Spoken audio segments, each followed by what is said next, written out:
how to see Watch Reels history on Instagram.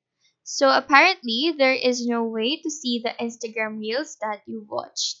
But if you happen to interact, maybe you liked, comment, or save the Reels that you watched, this is what you can do. Open the Instagram application. Go to your profile tab by tapping on your icon here on the bottom right.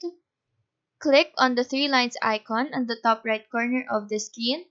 Now to see the reel that you saved, just go to the saved option.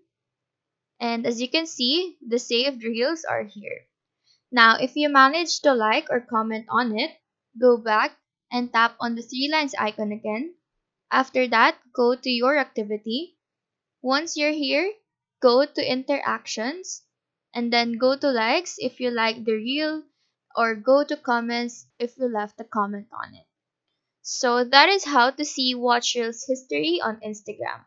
Do let us know if this video helped you out, and if you have any questions, feel free to drop them down below. Thank you for watching and have a nice day.